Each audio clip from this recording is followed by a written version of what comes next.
This is Beyond the Moon, a Ditch Witch podcast where we dig deep into news, job site stories, Ditch Witch culture, and all the other dirt that makes up the industry. Hey everybody, welcome back to another episode of Beyond the Moon, a Ditch Witch podcast. I'll be your fearless leader today and host, Sean Hubbard. Today I'm joined by Miss Emily Green. Hello. How are you, Emily? I'm well. Good. I don't know where this episode's going to go. Yes. Emily and I, she works in the store, and I spend a lot of time up in her office in the store, and we have some conversations, and sometimes they go off the rails. We squirrel. Yeah. I squirrel a lot. We do. So this is going to be a fun episode, and we'll just see where it goes. Okay. Okay, so we're going to dive right in, but I did want to give a shout out to our agency partner, Littlefield Agency. We are sitting in their offices right now. They've partnered with us for over 20 years on all things marketing, right? Their fingerprints are all over our logo. They're all over the website, our photography, our social media, everything. And they've been big time. And my guy, Roop, who's sitting right over here, has been talking to me, trying to talk me into doing a podcast for 2 years probably. Saying, hey, you should do a podcast. I think, you guys would really get out front. It's a great way to engage with your customers, and you should do it. I was like, Roop, that's a terrible idea, right? I don't want to do that. Nobody cares about how to dig a trench. What are we going to talk about? And he would kind of let it go. He wouldn't be very happy about it. But he'd come back 6 months later and go, hey, you should do a podcast. No, Roop. Finally, he said, hey, you should do a podcast. I think it would be awesome. You have so many stories to tell, so many interesting people that you work with. And it's a really opportunity for us to engage with our customers and build relationships and trust with them. And when he started talking about the relationships with customers, I was all in. I think it's big time, and it's been a cool platform for us. We're getting a lot of good engagement with people, a lot of reach, talking to a lot of people that we don't typically talk to. Mm-hmm. So I did just want to start off. And it's weird talking about him as he's sitting right over here. Behind the scenes. Thanks, Roop, for being relentless in your pursuit of this podcast. I think it's been going really well. But let's hop right in. I led this off by saying, I don't know what we're going to talk about. Yeah. This is going to be squirrely. And the one thing that I have written down to start us off with is one of the more strange things that I've ever heard of, but you're all about it. So I want you to tell, I have the words oregano oil written down. What in the world does oregano oil mean to you? I actually brought some today. I should have brought it out here since I know this is going to be on YouTube. Did you bring enough for everybody? No, it's for me. Oh, okay, dang it. But it's one of those things I should probably say, seek your own medical advice. This is what I do, but I'm not a doctor. Emily is not a doctor. I am not a doctor. Okay. So essentially, I realized that I was getting like upper respiratory infections a lot. I was kind of getting sick a lot. And I had called Teladoc one year at one of the conferences at 11 o'clock at night because I was like, I have to work tomorrow. This isn't good. Yeah, Something's I'm here happening. and this is happening. So when I called Teladoc, they were like, well, Miss Green, we see that you were here this day 1 year ago for the same thing. And I was like, oh, really? Perfect timing. Didn't even realize this was a pattern until today. So, and I've had a couple years ago, I had some sepsis, which was a really bad infection. And I had a adverse reaction to some of the antibiotics, some neurological things. So coming out of all of that, I was like, what are some things that I can do to kind of build my own immune system and just be healthier? Right. Just things that I can do myself. And one of the things that came across for me was oregano oil. Oregano oil. And I was feeling really sick last October. We had to go to something. We were going to be busy all weekend. We do wrestling, and that consumes our life. And so you have to, you can't get sick. Yeah, so that's not an option. Yeah. So I took some oregano oil with apple cider vinegar. It was horrid. It was one of the worst things I've ever tried in my life, but it worked. Oh. Maybe it was worth it. It was. I was like, okay, well, it doesn't matter what it tastes like as long as it works. So now every week I will drink some oregano oil and orange juice, and I actually have started adding echinacea oil into it. Oh, geez, and that's a word I don't know either. Right? Well, and so I don't know if this is real or if it's placebo. I don't care at this point. Yeah, it works. So I have not been. I haven't got the flu. I haven't had the stomach bug. I haven't been sick since October. I know, knock on wood. And don't get me wrong, we've had some sniffles and things like that. And I have my kids take a little cup of it once a week too. Oh, that's awesome. Yeah. Yeah, I hear oregano oil, and I think like, oh, I want to put that on my pizza or something. No, it's god awful. It's not. It's not flavorful at all. I gotcha. That's interesting. So you mentioned kind of you can't get sick because you have wrestling and things on the weekend, and I know you have kids, and I found out recently that your daughter works at Ditch Witch. She does. What does she do there? When did that start? I believe I'm going to feel bad for not knowing the exact. She's going to call me out. She's going to listen to this. Busted. Yeah, busted. So I want to say maybe around October, maybe. Okay. And her boyfriend been out there a little bit longer. So her boyfriend's working out there, and she's also working out there in assembly. And I feel bad because I don't know the name of the line. Yeah. Also, now that we're talking about this. No, that's okay. I just knew that she worked out there. Did you encourage her to get the job out there? Yes. I had encouraged her for probably a year and a half. Yeah. So she works out on the floor, and correct me if I'm wrong, I think that's where you started, correct? It is where I started. Yeah, so let's talk about your career path a little bit. Okay. When did you start out there? What was your responsibility? So I started out there in 2013, August of 2013. It actually took me 2 months to get the job. I wouldn't leave them alone. That's why they hired me.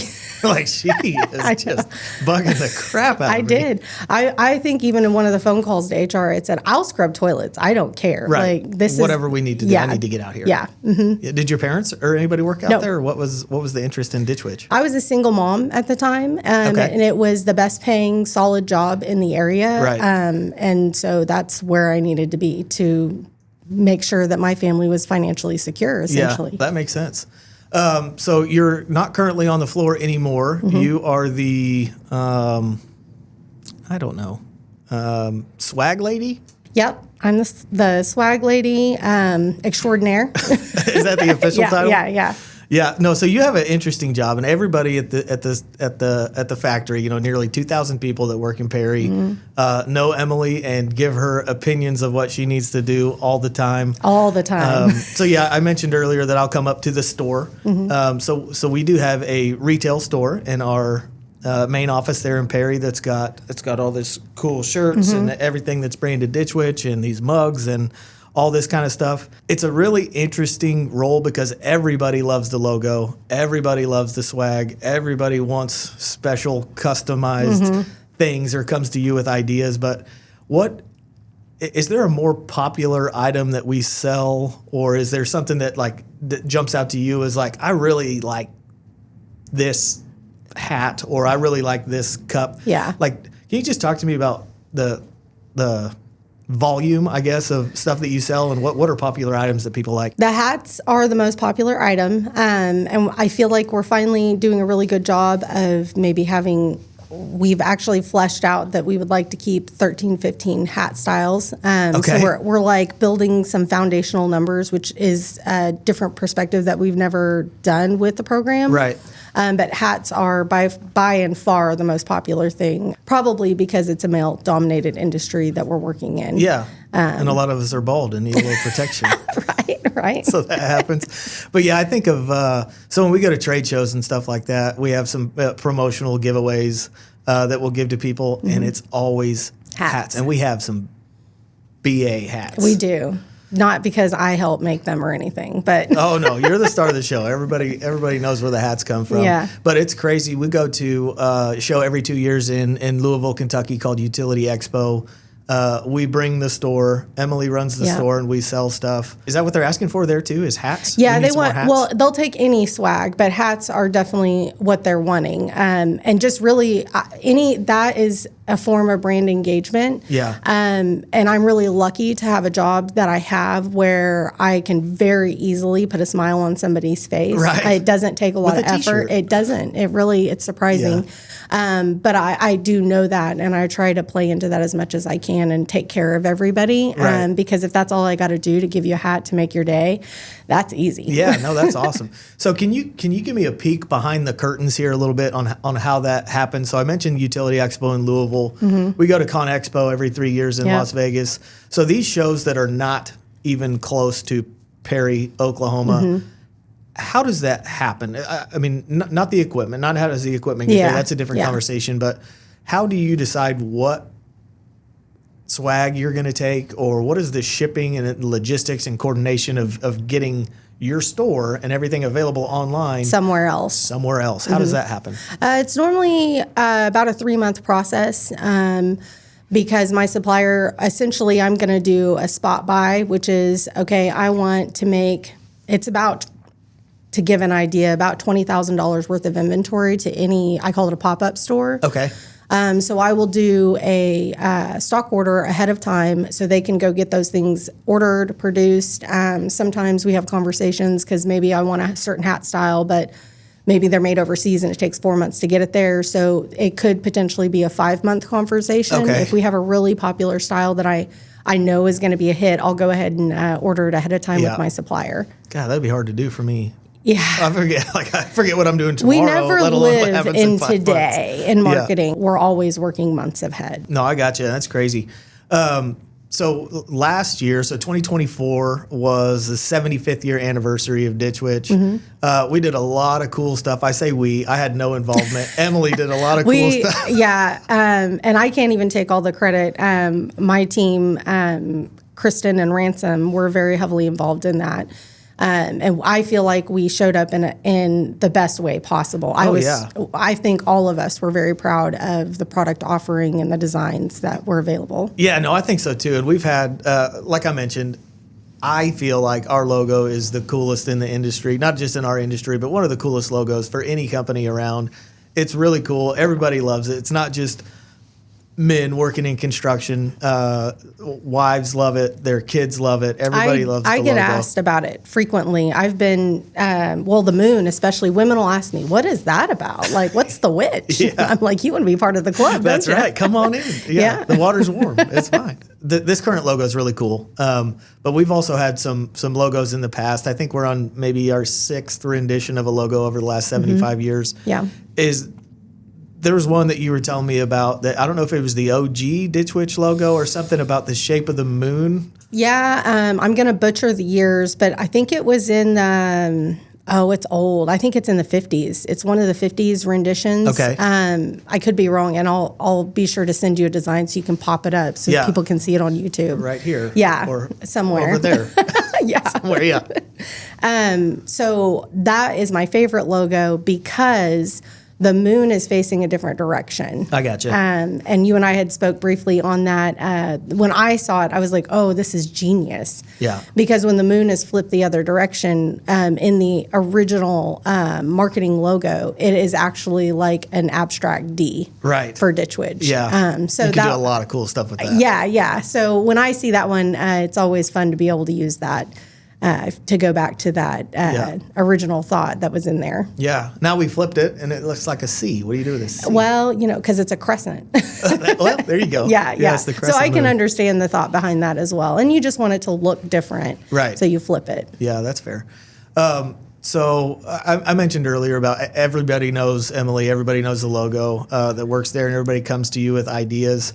Can you kind of talk me through how does a new product or something mm-hmm. come about, like not like a pin or a mug, or like how does that come to life? Well, I listen, number one. Yeah. So I get a lot of feedback. Sometimes it's something that I've come out with and somebody will be like, well, this would be great except for this. So I get a lot of opinions, and I try to kind of lean into that. A lot of times I'll get ideas for shirts. People will send me ideas for shirts. I like to utilize my supplier who also works with the dealers as well. They do some marketing with them. I've seen a lot of really cool styles that they've done. Yeah. So it's really organic. I hate to make it sound that way, but it's really like what's kind of trending right now meets what are some things that we've heard, and then kind of run with it from there. I would imagine a lot of the recommendations, for lack of a better word, or ideas don't come to fruition. Like there's a lot. You mentioned our colleague Ransom Smith earlier about some of the stuff he did on the 75th year anniversary stuff. He has been hung up on like a bolo tie. Oh yeah, the bolo tie. I think he's like the one person that's clamoring for that. I think I'm gonna have to just get one made for him and just give it to him, so that way he can sleep at night. Yeah, and just leave you alone. Yeah, right. It's like, hey, Ransom, it's not gonna happen. It's not. It's not. With that being said, if anybody has any feedback, I'm always open, and if there's any really cool designs. Because I am a brand ambassador, I feel like somebody or some people feel like maybe they're having to toe a line and be careful about what they're sharing with me. But I like pushing the limit within brand standards as much as we can. That's where some of our coolest stuff comes from. So brand standard stuff. Well, you know. I know who you report to. I know. She's gonna make you. It's okay. We just have to walk the line. We just don't cross it. Yeah. Just get right. Get as close as you can. Yeah, just tippy toe on up to that line and just kind of relax a little bit. Yeah. Yeah. No, that's cool. So you and I were talking to, I can't remember when this was, a while back, and obviously in this episode you mentioned that you started on the floor a little bit. Yes. And you had a pretty funny story, or I think it's funny.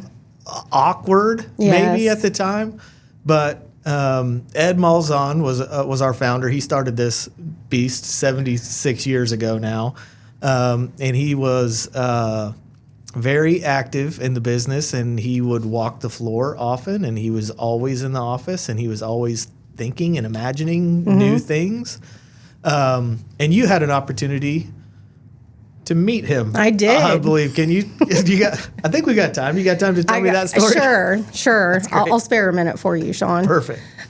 So I was working out in the weld shop. That's where I had ended up getting hired on. We squirreled, Sean. I know. Dang it. So I started out at the weld shop, and it was still hot out. So it had to have been within the first 2 or 3 months that I had been hired, because I got hired in the summer.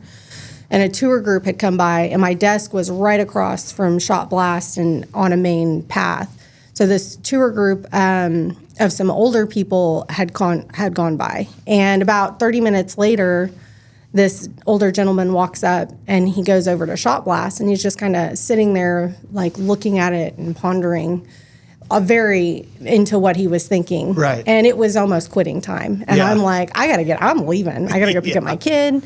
I'm looking at this guy, and I'm like, oh my goodness, I think he's lost. Right. I think this guy doesn't know where he's going. Yeah. Well, and it was just the scenario, because I was new there, and it was difficult for me to navigate the plant. And all I was thinking was, this guy got lost. It's hard to navigate the plant, and I don't know that he's ever going to be able to find the rest a of group. his tour's way down the road. Yeah, like 5 more turns down the road. So I was like, I'm going to go ask him if he needs any help before I leave, because I don't want to hear tomorrow that this guy, got stuck in the plant or something. So I go up to him, and I was like, excuse me, sir, I just saw your tour group. They just went that way. I know it's hard to navigate your way through the plant. Would you like me to help you find your tour group? Right. And he looks at me, and he's like, oh, sweetie, you don't know who I am, do you?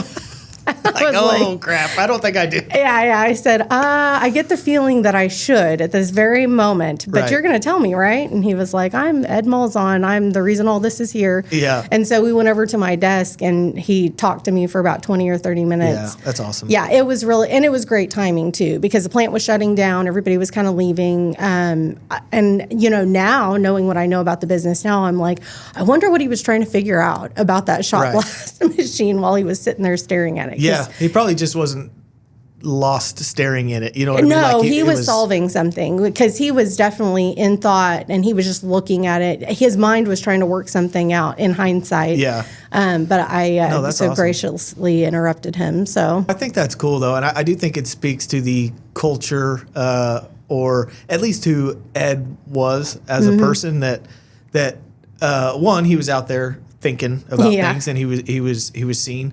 But two, and perhaps more importantly to me, is he took the time, you said 20 or 30 minutes, to sit and talk to this young lady and explain to her the history of this place. And this is where we're all come from. And this is why we're here. And this is what we do matters. And this is why type of conversation. Yes. So I think it's really cool. But we are running out of time. So I do have a question that I wanted to ask you real quick. And it's very much inspired by you met Ed Malzahn story, and this is how it went. But so past or present, living or dead, anything, who in the history of the world is the single person that you would want to meet most, and what would you talk about? Oh, okay. Well, this is going to be biased because I'm reading a book about it right now. Oh, okay. Good. Top of mind. But Frank Eaton. Frank Eaton. The original Pistol Pete. Yeah. I'm reading a book about him, and I would highly suggest anybody. I told my husband, you're going to laugh at me because he did. Yeah. I said, I want to be his daughter because I want our gene pool to be in his gene pool. That guy was... He was wild. No, he was... I thought he was crazy. No, that's what I thought. He was actually a very respectable guy. At least the book portrays him that way. You know, that's what I'm going off of. No, that's fair. But yeah, Frank Eaton. He did so many different things in his life. He did a lot of traveling via horseback from Kansas to Texas and Arkansas. So I'd probably ask him a little bit about what his life was like on the prairie. That's a good answer. That's not what I was expecting. Well, I don't know what I was expecting. But well, you are talking to Emily. You never know. You never know what's going to happen. But this has been an awesome conversation. I'm so happy you joined us today. I think it was a good talk and hopefully gave people a little bit of insight into our brand and the logo and some of our apparel and how it all comes together. So thank you so much for hopping on. Yep. All right, everybody. That's a wrap for today. We will leave you and catch you next week. Thanks. Bye. Bye. Well, that's it for this week's episode of Beyond the Moon. Be sure to subscribe to this podcast on your favorite platform and follow us on social media @Ditch Witch.